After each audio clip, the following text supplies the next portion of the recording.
दोस्तों एक कहानी इमेजिन करो।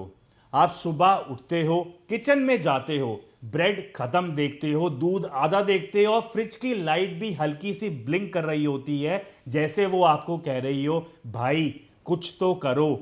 आपको घर भी चाहिए, खाना भी चाहिए, पीस भी चाहिए, वीकेंड वो ट्रिप भी चाहिए और हाँ, वो बड़ा वाला टीवी भी चाहिए जो आपके कजन ने लास्ट मंथ लिया था।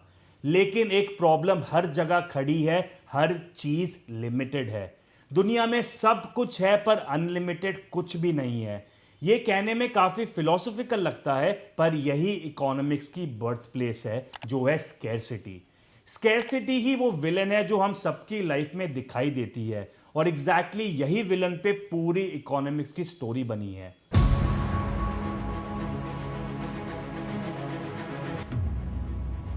नमस्ते दोस्तों, welcome back to Macro Cafe. आज की वीडियो बहुत ही ज़्यादा इंटरेस्टिंग होने वाली है, क्योंकि आज की वीडियो में मैं आपको 15 मिनट में ग्रेजुएशन लेवल इकोनॉमिक्स समझाऊंगा, बहुत ही आसान शब्दों में। फिर आपको इकोनॉमिक्स कभी भी बोरिंग और डिफिकल्ट नहीं लगेगी। तो चलिए शुरू करते हैं। स्कैरसिटी मतलब शॉर्टेज ने इंसान को मजबूर किया कि वो चॉइसेस करे, और चूज करने का मतलब होता है सैक्रिफाइस करना। आप जो ये वीडियो देख रहे हो, इसका मतलब इस वक्त आप दुनियादारी की मीम्स नहीं देख पा रहे, जो आपने छोड़ा है मतलब सैक्रिफाइस किया है, और इसी को कहते हैं अपॉर्चुनिटी कॉस्ट। लाइफ में कोई भी फ्री लंच नहीं होता, हर चीज का हिडन प्राइस होता है। यह समझना ही इकोनॉमिक्स की पहली लाइन समझने जैसा है। और क्योंकि हर चीज लिमिटेड है, इंसान ने बड़ी समझदारी से इसका एक सोल्यूशन बनाया और शुरू करा, जिसे कहते हैं ट्रेड। एक विलेज इमेजिन करो जिसमें राम एप्पल्स उगाता है, श्याम बनानास। दोनों एक ही चीज बनाएंगे तो दोनों की जिंदगी गरीब रह जाएगी, क्योंकि डाइवर्सिफिकेशन बिल्कुल जीरो है। लेकिन अगर राम एप्पल्स में एक्सपर्ट है और श्याम बनानास में, तो दोनों अपना बेस्ट करें और एक्सचेंज कर लें। लेकिन ट्विस्ट यहां आता है, वर्ल्ड ट्रेड परफेक्ट लोगों के कारण नहीं चलता, ये चलता है कंपैरेटिव एडवांटेज की वजह से। मान लो राम एप्पल्स और बनानास दोनों बना ले और श्याम से बेटर बना ले, फिर भी राम एप्पल्स बनाए और श्याम बनानास, क्योंकि श्याम बनानास बनाने में रिलेटिवली कम बेकार है। इकोनॉमिक्स यही कहती है, इवन अगर आप हर चीज में एवरेज हो, आप दुनिया के लिए फिर भी यूजलेस बिल्कुल नहीं हो। Someone out there is worse than you in something, और जो कि कंपैरेटिव एडवांटेज का बेस है। तो ये रिलेटिव डिफरेंस ही दुनिया को चलाता है, जिसकी वजह से ट्रेड होता है। तो आने वाले टाइम में ट्रेड बढ़ता गया, लोग एक जगह मिलने लगे, और जिसकी वजह से बन गई मार्केट्स। कोई फॉर्मल बनी और कोई इनफॉर्मल। किराना स्टोर भी एक मार्केट है, स्टॉक एक्सचेंज भी, इंस्टाग्राम डीएम्स में फोर्टनाइट स्किन वाले भी। और मार्केट एक सिंपल लॉजिक फॉलो करती है, जो है इंसेंटिव्स। प्राइस नीचे गिरे तो बायर्स भागते हुए आ जाते हैं, प्राइस बढ़े तो सेलर्स एक्साइटेड हो जाते हैं। इसी टग ऑफ वॉर से सप्लाई और डिमांड का नेचुरल ड्रामा होता है।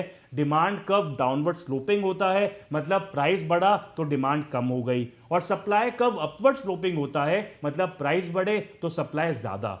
और इनके इंटरसेक्शन से आता है एक इक्विलिब्रियम प्राइस, वो प्राइस जहां सेलर भी खुश और बायर भी खुश। लेकिन अब जब गवर्नमेंट मार्केट में आर्टिफिशियल सीलिंग या फ्लोर लगाती है कि प्राइसेस इतने ही होंगे, इससे ना ही ऊपर जाएंगे ना ही इससे कम होंगे, तब मार्केट हिल जाती है, जिससे पैदा होते हैं शॉर्टेजेस और ब्लैक मार्केट, और सिस्टम बिल्कुल बेकार हो जाता है।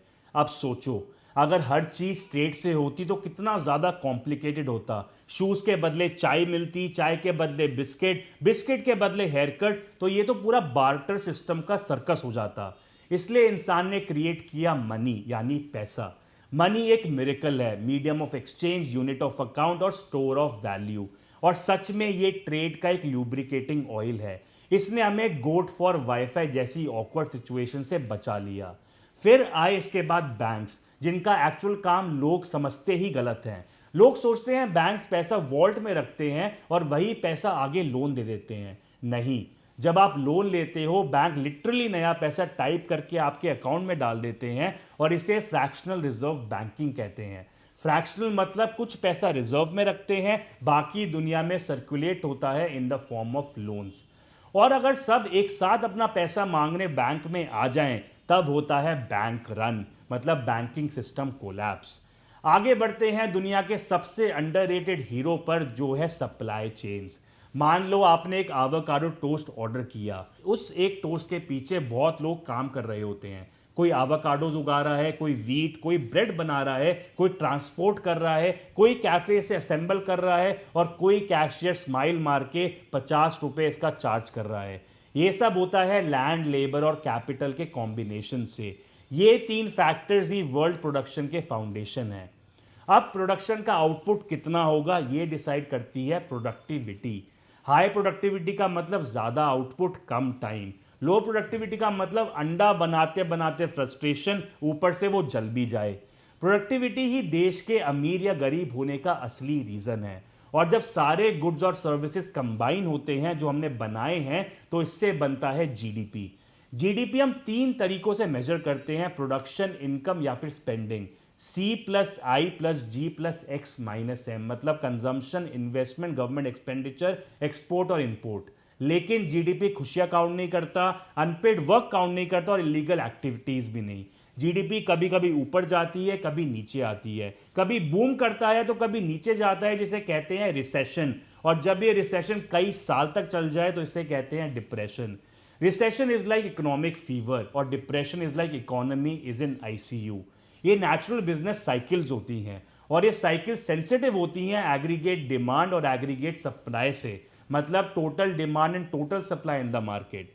डिमांड ज़्यादा होगी और सप्लाई कम तो प्राइसेस बढ़ेंगे, मतलब इन्फ्लेशन आएगी। सप्लाई कोलैप्स हो जाए, डिमांड सेम रहे, फिर भी इन्फ्लेशन रहेगी। और जब डिमांड भी नीचे, सप्लाई भी नीचे और प्राइसेस फिर भी ऊपर जाएं, तो वेलकम टू स्टैगफ्लेशन, जो होता है इकोनॉमी का डेंजरस जोन। मनी के सप्लाई को कौन कंट्रोल करता है? वो होते हैं आपके सेंट्रल बैंक्स, जैसे यूएस में फेडरल रिजर्व, इंडिया में आरबीआई। ये डिसाइड करते हैं पैसा कितना प्रिंट होगा, इंटरेस्ट रेट्स कितने होंगे। हाई इंटरेस्ट रेट मतलब बोरोइंग महंगी, स्पेंडिंग कम तो इकोनॉमी स्लो और इन्फ्लेशन अंडर कंट्रोल। लो इंटरेस्ट मतलब बोरोइंग चीप, स्पेंडिंग ज्यादा तो इकोनॉमी ऊपर और प्राइसेस भी। ये सिस्टम अच्छा तब लगता है जब सेंट्रल बैंक स्मार्ट हो, वरना जिम्बाब्वे जैसी हाइपर इन्फ्लेशन हो सकती है जिसमें $100 ट्रिलियन नोट लेकर भी ब्रेड ना मिले। अब गवर्नमेंट का इन सब में क्या रोल है? गवर्नमेंट टैक्स लेती है, जैसे income tax, GST, property tax, capital gain tax, excise tax. तो जनता फ्रस्ट्रेशन अपना एक्सप्रेस कर सकती है अगर गवर्नमेंट काम ना करे। पर यह पैसा जाता कहाँ है? ये पैसा जाता है रोड्स में, स्कूल्स में, डिफेंस जेट्स में, वेलफेयर में और पब्लिक गुड्स में। आम जनता की तरह गवर्नमेंट के पास भी एक बजट होता है जिसमें टैक्सेस कम इन, स्पेंडिंग गोज आउट। लेकिन सरकारें अक्सर ज्यादा खर्च करती हैं और कम कलेक्ट करती हैं, जिससे होता है बजट डेफिसिट। डेफिसिट कवर करने के लिए गवर्नमेंट बॉन्ड्स इशू करती हैं। सालों के सब डेफिसिट मिलकर बनता है नेशनल डेट। कर्जा भी अच्छा हो सकता है अगर प्रोडक्टिव प्रोजेक्ट्स में लगाया जाए, जैसे एम्प्लॉयमेंट बढ़ती है जिससे इकोनॉमी आगे जाती है। लेकिन खराब हो सकता है अगर पैसा बेकार पॉलिसीज में वेस्ट हो जाए, जैसे उन खर्चों पे जिससे प्रोडक्टिविटी इंप्रूव नहीं होती। और एक्सट्रीम केस में गवर्नमेंट अपने कर्जे पे डिफॉल्ट भी कर जाती है, जैसे ग्रीस का एग्जांपल, श्रीलंका और अर्जेंटीना। अब एक कंट्री जो है वो सब कुछ नहीं बना सकती बिकॉज स्कैरसिटी है, इसलिए होता है एक इंटरनेशनल ट्रेड। कंट्री स्पेशलाइज करती हैं या तो coffee versus cars versus semiconductors में। ट्रेड से एफिशिएंसी बढ़ती है, वैरायटी मिलती है जनता को, प्राइसेस कम होते हैं क्योंकि जो ज्यादा एफिशिएंट होगा वो कम दाम में गुड्स बना पाएगा। पर ट्रेड के नेगेटिव्स भी हैं, जैसे कुछ इंडस्ट्रीज खत्म हो जाती हैं, कुछ नौकरियां देश से ही बाहर चली जाती हैं और इनइक्वालिटी बढ़ती है। इस प्रेशर में गवर्नमेंट्स प्रोटेक्शनिज्म भी लगाती हैं, जैसे टैरिफ्स लगा दिए, कोटास कर दिए, सब्सिडीज प्रोवाइड कर दी, जिससे शॉर्ट टर्म में तो रिलीफ जरूर मिलता है लेकिन लॉन्ग टर्म में हार्म होता है, क्योंकि इंडस्ट्रीज अनकंपेटिटिव हो जाती हैं ग्लोबल स्केल पर। और ट्रेड होता है करेंसीज में। एक्सचेंज रेट हर सेकंड मूव करता है because of interest rate, inflation, confidence ऊपर नीचे जाना, वॉर होना, स्कैम्स होना, पॉलिटिकल स्पीचेस से, ट्वीट से, सबकी वजह से। करेंसी गिर गई तो एक्सपोर्ट्स चीप हो जाते हैं पर इंपोर्ट्स महंगे हो जाते हैं। करेंसी बढ़ गई तो इंपोर्ट चीप पर एक्सपोर्ट्स इससे सफर करते हैं। करेंसी मैनिपुलेशन जैसी भी एक चीज होती है, मतलब जान के करेंसी को वीक या स्ट्रांग रखा जाता है। और जब कंट्री फॉरेन लोन्स लेती है और खुद की करेंसी उनकी कोलैप्स हो जाए तो रीपेमेंट बिकम्स लाइक हेल। इसको करेंसी क्राइसिस कहते हैं। कभी भी एक देश में पूरा प्रोडक्ट नहीं बनता। रॉ मटेरियल्स किसी किसी देश से आते हैं पर उसको असेंबल किसी और देश में किया जाता है, जिसे कहते हैं ग्लोबल सप्लाई चेन। और ग्लोबल वर्ल्ड सप्लाई चेन काफ़ी फ्रेजाइल होती है। जैसे एक कंटेनर शिप 2021 में सुएज कैनाल पे अटक गई थी। 12% ग्लोबल ट्रेड इससे इंपैक्ट हुआ था। 400 से ज़्यादा शिप अपने रास्ते पे ही रुक गई थी और बिलियन ऑफ डॉलर्स का लॉस हुआ था डेली का। या फिर सेमीकंडक्टर्स देखो, ये कुछ हैंडफुल ऑफ फैक्ट्रीज बनाती हैं। 2020 में शॉर्टेज आया तो यूज्ड कार्स नई गाड़ियों से ज़्यादा महंगी हो गई थी। ये सप्लाई शॉक इकोनॉमी को हिला सकती हैं। अब बात करते हैं लेबर इकोनॉमिक्स की। जॉब्स एक मार्केट है जहां पे प्रोडक्ट होता है ह्यूमन टाइम। कंपनीज आपको तभी हायर करेंगी जब आपका आउटपुट आपकी सैलरी से ज़्यादा वैल्यूएबल हो, और इनका difference of your output and salary is companies profit. अगर वेजेस ज़्यादा बढ़ जाए तो कंपनीज ऑटोमेशन ले आती हैं, जिससे होती है अनएम्प्लॉयमेंट। अनएम्प्लॉयमेंट के भी टाइप्स होते हैं, जैसे फ्रिक्शनल अनएम्प्लॉयमेंट होती है जब आप नई जॉब ढूंढ रहे हो। स्ट्रक्चरल अनएम्प्लॉयमेंट होती है मतलब स्किल्स आउटडेटेड है। सिक्लिकल होती है जबकि रिसेशन है। और सीजनल होती है मतलब कुछ महीने काम कुछ महीने नहीं। मिनिमम वेजेस सही लेवल पर हो तो चलता है, पर अगर ज़्यादा बढ़ जाए तो जॉब काटी जाती है। और जब कंपनीज प्रॉफिट कमा रही हैं और आपको वेज दे रही हैं तो इनइक्वालिटी भी रियलिटी है। सीईओज का जो पे है 1960s में वर्कर से 20 गुना ज़्यादा होता था, आज 350 गुना है। स्किल्स, लक, आपका बार्गेनिंग पावर, इसके सब रीजंस हैं। अब आते हैं फाइनेंस पे। स्टॉक, बॉन्ड, डेरिवेटिव, क्रिप्टो सब फ्यूचर मनी के क्लेम्स हैं। स्टॉक आज के प्रोफाइल से नहीं, रादर कल की एक्सपेक्टेशन से मूव करते हैं। एफिशिएंट मार्केट हाइपोथेसिस ये बोलता है सब इंफॉर्मेशन प्राइसेस में रिफ्लेक्ट होती है। मार्केट को बीट करना काफ़ी मुश्किल है। बॉन्ड्स बोरिंग होते हैं पर वो सेफ इन्वेस्टमेंट्स होती हैं। डेरिवेटिव रिस्क हेज भी करते हैं पर गैम्बल भी। क्रिप्टो डिसेंट्रलाइज्ड है, वॉलेटाइल है और उनकी एग्जिस्टेंस आज भी डिबेटेबल है।